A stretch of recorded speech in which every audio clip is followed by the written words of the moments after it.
kita ketemu lagi di pertemuan 14 mengenai pohon atau tree.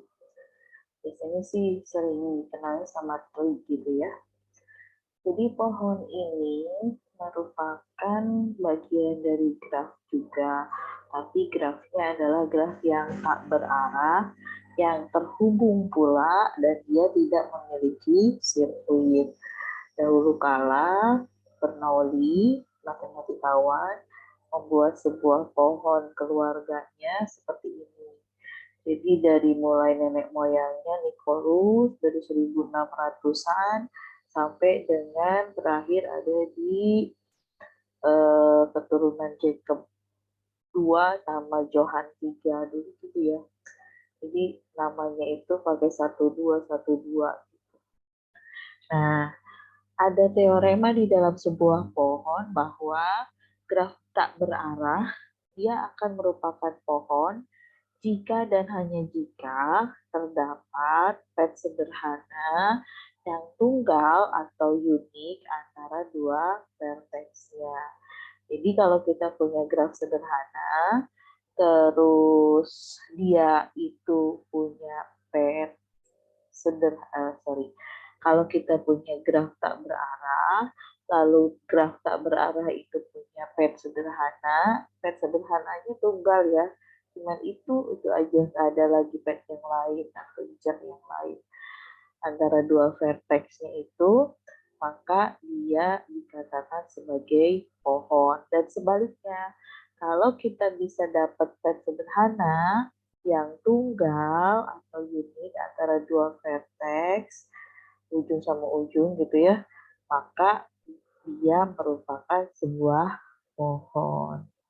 Graf yang itu yang punya pet itu disebutnya sebagai pohon. Nah, di dalam pohon itu ada yang namanya konsep pohon berakar. Kan kita kalau punya pohon, ngeliat pohon, dia ada akar, ada daun gitu ya. Nah, sama di sini juga. Pohon berakar itu apa? Pohon yang satu verteksnya itu ditugaskan menjadi akar, dan setiap rusuk-rusuknya ini, jadi misalkan ini akarnya gitu. Rusuk-rusuknya ini diarahkan menjauh dari akar. Ini akar, ini rusuknya tuh mesti nanti jauhin akar, mau ke bawah, mau ke samping. Yang jelas dia tidak lagi, uh, jadi isi akar tuh betul-betul yang paling atas gitu. Yang lain-lainnya itu bisa paling atas, bisa paling bawah, yang jelas nanti rusuk-rusuknya itu menjauhi akarnya. Maka dia disebut sebagai pohon berakar. Nah, kita lihat nih, ini contoh pohon dan yang bukan pohon. Kita lihat G1. Dia dikatakan pohon, ini grafnya sederhana, grafnya juga dia terhubung, terus dia memiliki sirkuit atau tidak? Coba cek di sini. Kalau tidak memiliki sirkuit, nggak ada ya, berarti dia merupakan sebuah pohon. Nah, yang ini G2. G2 ini grafnya terhubung ya semuanya, si verteksnya itu. Dia punya sirkuit tidak. Kita nggak bisa bikin sirkuit di sini, berarti G2 juga merupakan sebuah pohon. G3, kita perhatikan G3, ini nih ada sirkuit nih. A, B, terus ke E, terus ke D, dia bisa balik lagi ke A ya. Ini membentuk sebuah sirkuit. Jadi G3 ini dia bukan merupakan pohon karena dia mempunyai sebuah sirkuit. G4 ini kayak terhubung. Tapi kalau kita misalkan geser si AF ini ke sini, ini menjadi dua bagian atau subgraf yang tidak terhubung. Jadi G4 ini bukan pohon karena grafnya tidak terhubung. Nah, berikutnya, kalau kita punya sebuah graf yang terdiri dari komponen, jadi subgraf, ini subgraf, ini subgraf, ini subgraf. Setiap subgrafnya itu merupakan sebuah pohon. Maka graf ini disebut sebagai forest atau hutan. Ya, konsepnya hutan kan itu ya kumpulan pohon-pohon sama. Di sini pun di graf pun sama. Jadi kalau kita punya graf, isi grafnya itu adalah subgraf yang berupa pohon, maka graf itu disebut sebagai forest atau hutan. Nah, sekarang kita kembali ke pohon berakar yang tadi dibilang. Pohon berakar itu adalah pohon yang satu verteksnya itu kita tugaskan dia sebagai akar dan verteks yang lainnya itu verteks rusuk-rusuknya itu menjauh dari akarnya. Misal, ini adalah sebuah pohon. Kenapa? Karena dia merupakan graf yang terhubung, sederhana, dan juga dia tidak memiliki sirkuit.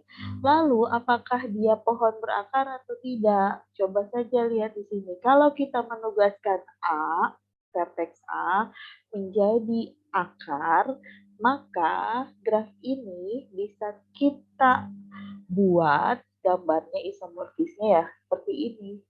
A, B, terus ke sini dari A juga ada C ya. Dari A juga nyambung ke D. Nah, A nyambung ke B, nyambung ke D, nyambung ke C. A ke B, ke C, ke D. Gitu.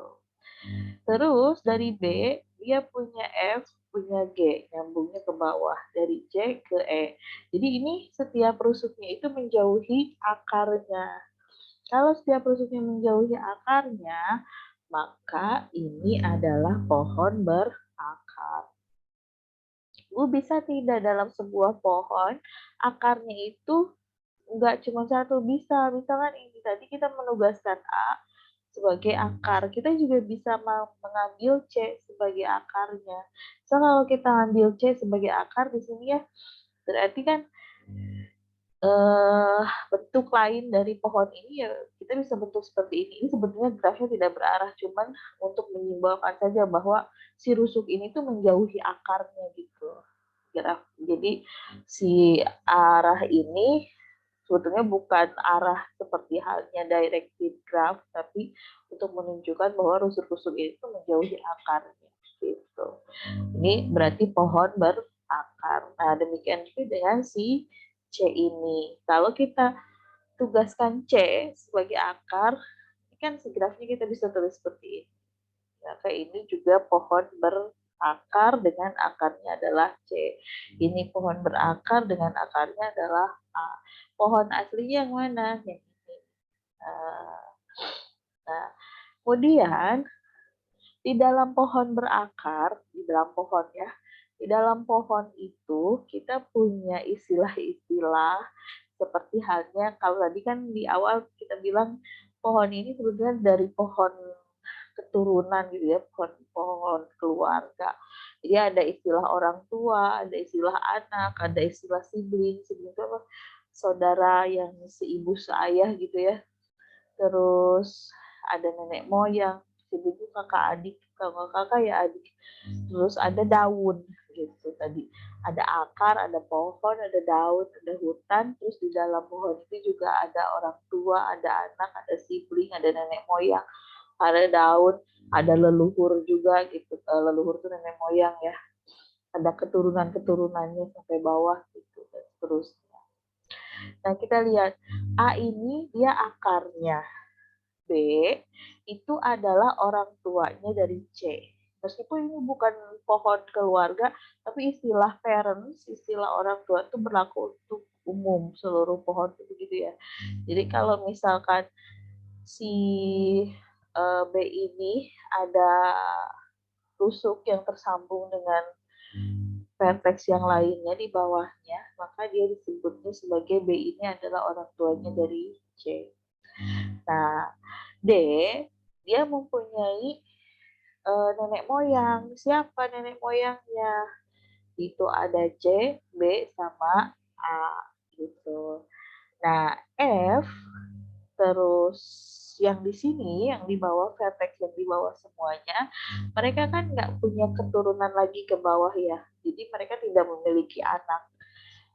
Kalau mereka tidak memiliki anak, vertex yang ada di dalam sebuah pohon dan dia tidak memiliki anak, dia disebutnya sebagai daun. Nah, kalau sibling siapa? Siblingnya itu yaitu tadi satu orang tua yang sama. Orang tuanya siapa? Orangnya si G ini. Gitu. Jadi siblingnya dari H siapa? IC. Siblingnya dari I siapa? HC. Gitu. Siblingnya dari L siapa? Si M. Gitu ya.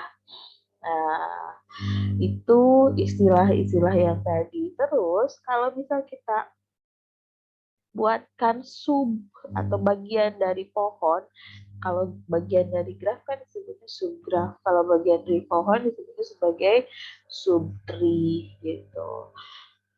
Ada istilah yang lain lagi selain dari daun, sibling, orang tua, nenek moyang gitu ya. Ada istilahnya vertex internal.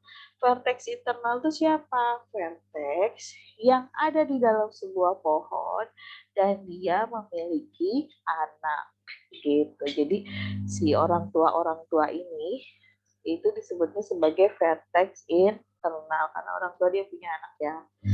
Dia vertex internal siapa? B, A, G, dia punya anak. Tapi si F, dia bukan vertex internal karena dia nggak memiliki anak. Kalau nggak memiliki anak, disebut sebagai daun. C juga vertex internal. Gitu. Nah, kita lihat sekarang ada pohon MRI katanya. Pohon MRI ini apa? Jadi akar pohon berakar maksudnya ya. Disebut sebagai ini harusnya pohon berakar.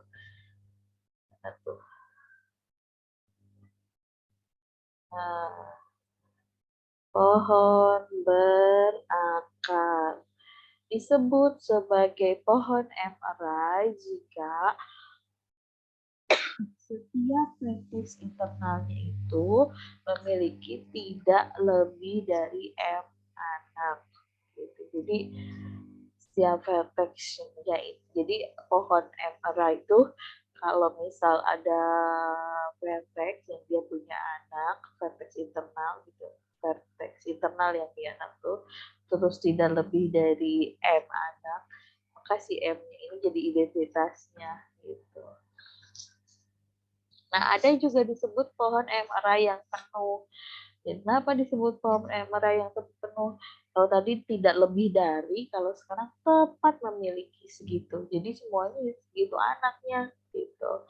Terus pohon MRI dengan anaknya cuma 2, gitu ya. Si vertex internalnya itu memiliki 2 anak disebutnya sebagai pohon biner. Nah, di dalam dunia pemrograman itu seringnya pakainya pohon biner. Gitu. Iya tidak. Kalau begini ya ke sini, kalau tidak begini ya ke sini gitu.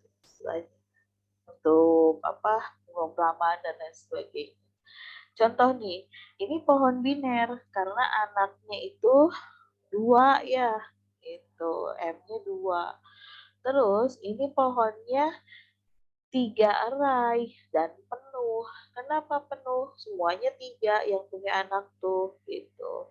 Kalau ini iya semuanya 5. Jadi pohon 5 arai yang penuh.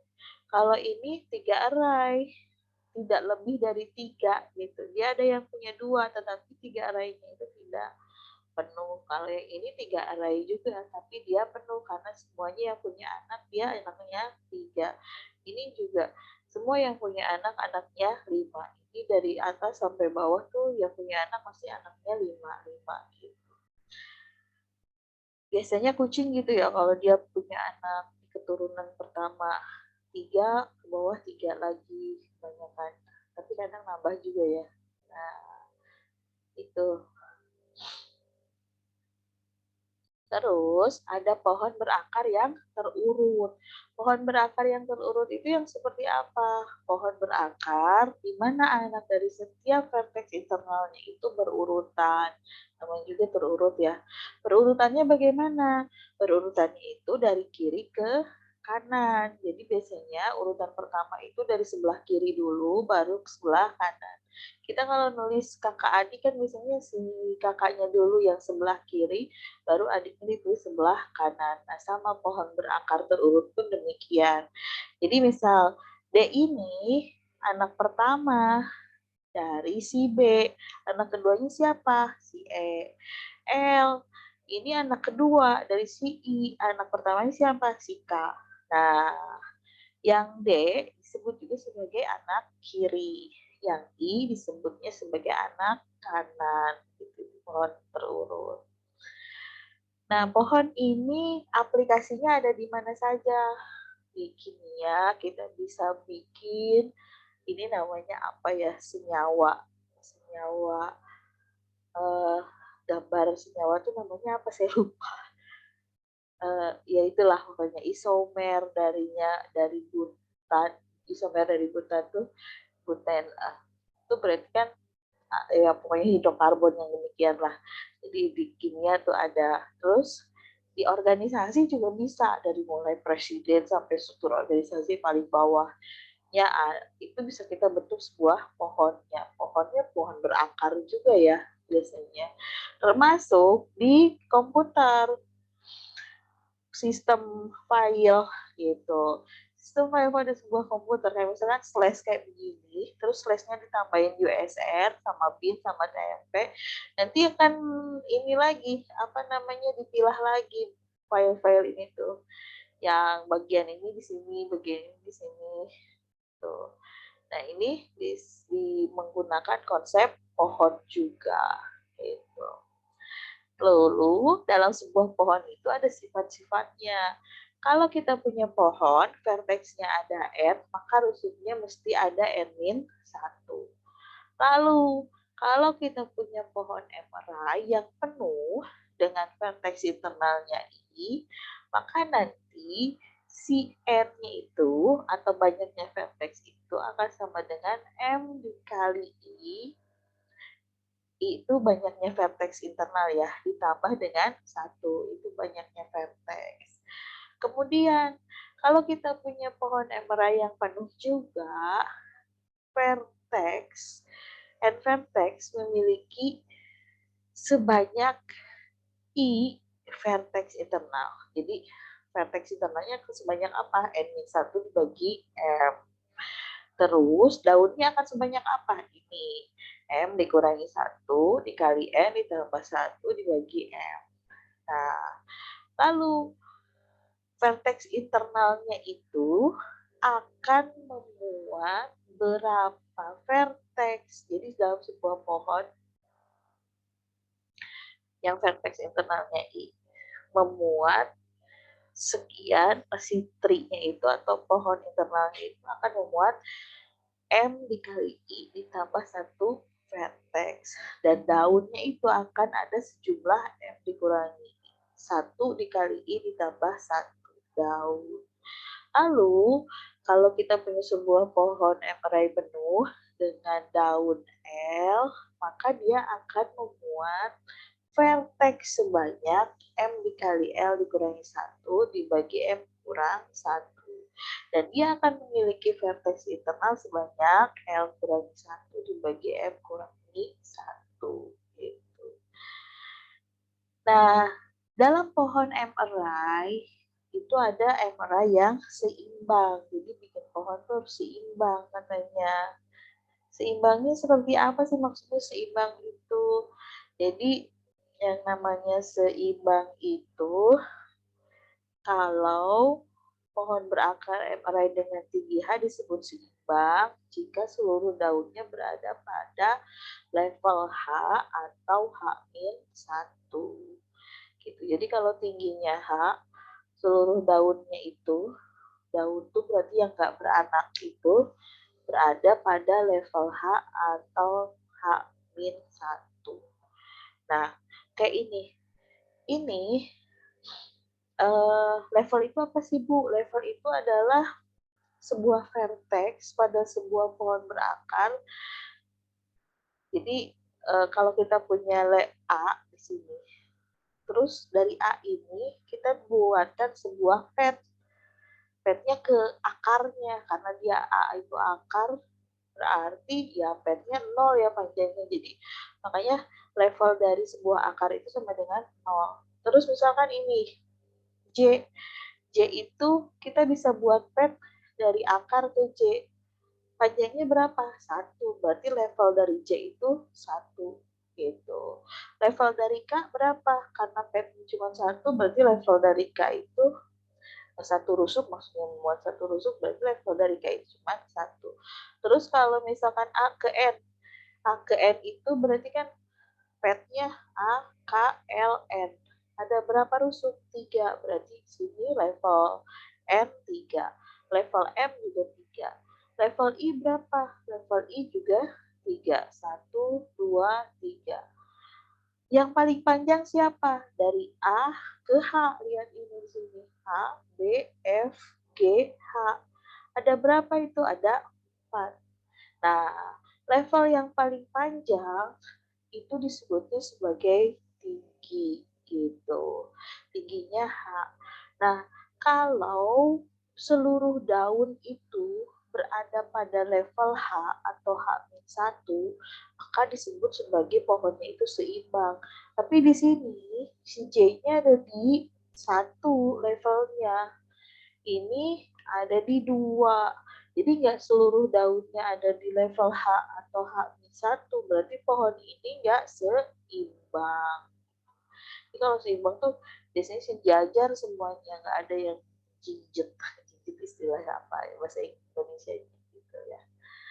Nah, terus di dalam sebuah pohon juga ada yang namanya spanning tree. Spanning tree itu sebetulnya kita buat pohon rentang dari sebuah graf gitu. Misal ini graf G.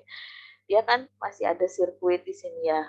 Kalau kita hapus beberapa apa namanya rusuk, misal yang dihapus di sini rusuk AE. Rusuk AE kita hapus. Kok AE ya? AE kan nggak ada rusuknya. Oh, ini tadinya ada. Saya ini EF. Tadinya ada rusuknya. Di sini ada AE itu ada rusuk. Terus dihapus. Masih ada sirkuit. Terus kita hapus EF. Masih ada sirkuit juga. Kita hapus CG. Ternyata udah nggak ada sirkuit. Nah, berarti ini adalah spanning tree. Jadi yang dihapus tuh rusuknya, vertexnya itu harus ada semua di situ. Makanya disebut sebagai spanning tree. Jadi spanning tree itu adalah subgraf dari G yang berupa sebuah pohon dan memuat seluruh vertex dari G. Apa aja yang merupakan spanning tree dari G? Banyak nih. Bisa bentuknya begini gitu. Bisa juga yang seperti ini. Yang penting dia tidak memuat sirkuit. Nah, dalam spanning tree ada teorema katanya. Graf sederhana adalah graf terhubung jika dan hanya jika graf tersebut memiliki spanning tree. Jadi spanning tree ini bisa menjadi indikator sebuah graf itu adalah graf sederhana yang terhubung. Kalau dia graf sederhana yang merupakan graf terhubung juga, maka dia mesti memiliki spanning tree. Atau sebaliknya, kalau dia memiliki spanning tree grafnya, maka dia mesti graf sederhana dan terhubung. Dan di dalam sebuah graf, kita bisa menentukan minimum spanning tree-nya. Yaitu misalnya ini nih, ini adalah biaya antar kota gitu ya.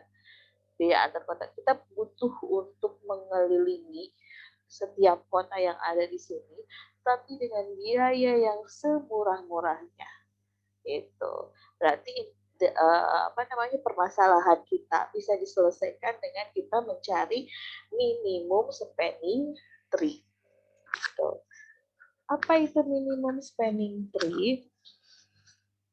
Minimum spanning tree itu adalah sebuah graf terhubung, maksudnya gini, minimum spanning tree pada sebuah graf terhubung berbobot adalah spanning tree yang memiliki nilai terkecil dari penjumlahan seluruh bobot rusuknya.